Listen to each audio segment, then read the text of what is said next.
Se faralha, não é que se faralhou aos 215. Pois? É. Aos 215 metros de profundidade, Armando Ribeiro quebrou o recorde nacional de mergulho em gruta, falhou por pouco a cota dos 220. Era o objetivo desta expedição aos Olhos de Água do Alviela. Este mês, o mais experiente mergulhador português de profundidade ultrapassara já os 140 metros de 2015, tinha descido além dos 190 de 2019 e alcançado a cota dos 205 metros. Fomos surpreendidos com uma espécie de um platô, uma zona plana, na cota dos 190, que oscilava entre os 190 e os 195 e que, por momentos, eu pensei que a profundidade máxima da gruta tinha sido atingida. Mas ao fim, depois de percorrer mais um pouco, cerca de 50 metros, a gruta começou a descer outra vez, novamente, e quando atingiu os 200 metros, ela desceu a pique até aos 205 metros, foi onde eu parei. Os 220 metros surgiram naturalmente como limite renovado para a nova exploração aquática do Alviela. O objetivo que temos é andar por volta das 8 horas de mergulho, eventualmente chegar aos 220, 225 metros de profundidade. Vai depender muito do perfil da gruta e do tempo que vamos demorar a chegar a essa profundidade, porque 1 minuto àquelas profundidades aumenta exponencialmente o tempo de descompressão. E eu não quereria passar muito mais das 8 horas de descompressão, porque é muito tempo. É às costas que são carregados até à boca da gruta centenas de quilos do material necessário ao mergulho. É por uma tortuosa e baixa galeria que são depois transportadas até à linha d'água as garrafas e equipamentos como os rebreathers. Pode ser uma pessoa mais cá em cima. Nesta imersão em caverna são usados como suporte principal de vida estes circuitos fechados que reaproveitam o ar respirado. Podes entrar.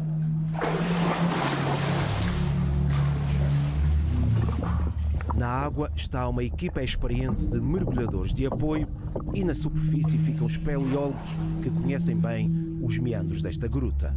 Há 4 anos que existe uma cooperação bem-sucedida entre a AESDA, a Associação de Estudos Subterrâneos e Defesa do Ambiente, e a Explora Sub, a mais ativa equipa nacional de mergulho técnico. A vida dos mergulhadores que nós damos apoio depende desse material, portanto temos de ter cuidado de transportá-lo num ambiente que tem muita dificuldade, portanto tem buracos ao longo da gruta, buracos no chão, tem escadas, tem uma série de dificuldades. Ivo Arriegas, Manuel Liotte e Tiago Russo estão destacados como mergulhadores de apoio ao mergulhador de fundo Armando Ribeiro. O que é queres levar? Esta também é nitrox 50-21. Para percorrer os frios e longos lençóis freáticos, reduzir o esforço físico de dar à barbatana, há o apoio de DPVs, vulgarmente conhecidas como scooters, transportam mais rapidamente mergulhadores e equipamento até ao fundo programado. Até aos 205 metros, onde esteve 2 semanas antes, Armando segue o fio de Ariadne, deixado para a orientação neste complexo mergulho pelos labirintos subterrâneos do Alviela. Nenhum sinal de vida a estas profundezas. Os motivos de interesse são geológicos. Ela vai se tornando cada vez mais aconchegante, o que é perigoso. A gruta em si vai ficando cada vez mais redondinha, mais bonita. Mas realmente torna-se, é uma sensação de aconchego e de bem-estar, em que nós temos que lutar contra esse bem-estar e aconchego, porque sabemos que estamos muito fundo. Acabou por ser um carreto enrodilhado que travou a descida e já com os 220 metros à vista. O que aconteceu foi que ao fim de alguns metros depois de colocar o cabo, começar a correr cabo, o carreto, coisa que raramente acontece, ficou ligeiramente emaranhado e prendeu-se. Com muitos anos de experiência, dezenas de mergulhos no Alviela, Armando decide regressar. Aos 112 metros encontra o apoio de Manuel Liotte. Correu otimamente, a única coisa foi retirar-lhe o carreto, o tal carreto que ele tinha embrulhado, porque a gruta está cheia de armadilhas, de anzóis de rocha, que podem prender o fio. Nada a registar no resto da subida. Aos 50 metros, Ivo Arriegas está à espera de Armando e de Manuel. A minha missão foi, sobretudo, acompanhar o Armando desde os 50 metros de profundidade, faz uma mudança de gás mais profunda e depois faz uma mudança aos 45 metros, e também libertar o Manuel Liotte, que vinha a acompanhá-lo até aí e que tem uma descompressão mais curta para libertar o Manuel Liotte para seguir para a superfície, e também, obviamente, venho a vigiá-lo, ver se está tudo bem e se não há sintomas quaisquer de algum incidente derivado da descompressão. E nas profundezas do Alviela, todos seguem o plano à risca para evitar incidentes de descompressão, o pesadelo do mergulhador. Nós, às profundidades que vamos absorvendo gases que são inertes, nomeadamente o hélio e o azoto, e o hélio em grandes quantidades, portanto, a partir destas profundidades usamos bastante hélio. O algoritmo de descompressão faz com que nós paremos a determinadas profundidades para libertar o gás absorvido pelos tecidos do corpo.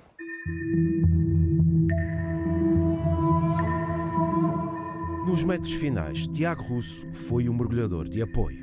Eu fui distribuir as garrafas até por volta dos 45 metros, depois a partir daí vi para cima e estive a manter o apoio por volta dos 10 metros, na zona do sino.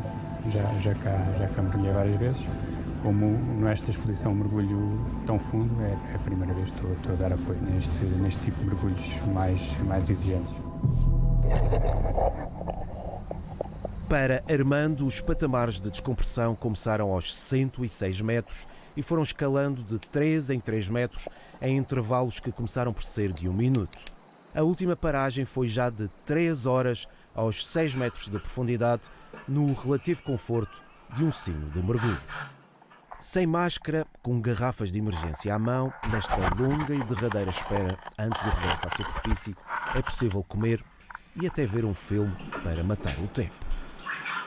No computador ficou registado o perfil de um mergulho de pouco mais de 1 hora, com quase 6 horas de descompressão. Armando emergiu com o objetivo cumprido quase a 100%. E o tempo a contar. Você voltaste para trás, claro. E eu disse, pá, espera, não vou puxar mais, porque entretanto depois a scooter prendeu-se-me aqui atrás. Pá, eu disse, para, chega, vamos para cima. No profundímetro ficou a marca do novo máximo. À saída da gruta, Armando trouxe a certeza de uma decisão bem tomada. Com a vista aos 220, uma questão de segurança, porque cada minuto que lá embaixo que se perde são muitos minutos de descompressão, e então o mais sensato foi voltar para trás. Para os companheiros de equipa, fica o gosto por uma aventura única. Não deixa de ser uma grande aventura também, ter uma responsabilidade enorme de estar dentro de uma gruta a 100 e tal metros à espera de outro mergulhador. Nós não sabemos, na realidade não sabemos o que é que vai acontecer, mas mergulhar em gruta é espetacular. Às vezes nem sei explicar. A questão do mergulho em gruta, além de ser uma atividade que gostamos, que é tecnicamente exigente, que tem aspectos de fisiologia que estão interligados, é também, obviamente, esfuziante para nós, enquanto mergulhadores, enquanto pessoas, sentimos gosto em fazer isto. Os mergulhos aos 205 e 215 metros somaram já mais dados ao mapa de uma das maiores reservas de água doce de Portugal. Desde 2014 foram já explorados e cartografados quase 2 km da extensão de gruta submersa. Os limites não sabemos. Nós estamos a ir para norte, sensivelmente, em direção ao Planalto de Santo António, que é a bacia que recolhe a água que alimenta aqui o Alviela. Quando fizemos a progressão até aos 190 metros, todo o cabo que estava dos 190 metros até aos 140 metros rebentou. O que indica que as correntes ali são muito fortes. Porquê? Porque, como eu disse, a gruta é muito sinuosa e em algumas zonas é estreita e provoca com que a água ganhe velocidade. E ela definitivamente vem dali a água. As galerias não apresentam sedimento, são galerias limpas, claras. Para o ano, depois das chuvas, há mais explorações prometidas ao Alviela. Ainda há muita coisa por fazer, porque as grutas estão espalhadas em todo o lado, há muita coisa para se ver. No próximo mergulho gostaria de estar presente também. Sempre pôr o máximo de conhecimento cá para fora e divulgar ao grande público. Muito treino, para que consigamos para o ano atingir outros objetivos mais fundos e ver o que é que a gruta dá. Depende de nós e do equipamento que nós temos, porque fisicamente também, a partir de uma determinada profundidade, começa a ser insuportável para o nosso organismo. Em termos técnicos, é uma questão de planeamento, mas em termos de equipamento também é preciso rever algumas coisas.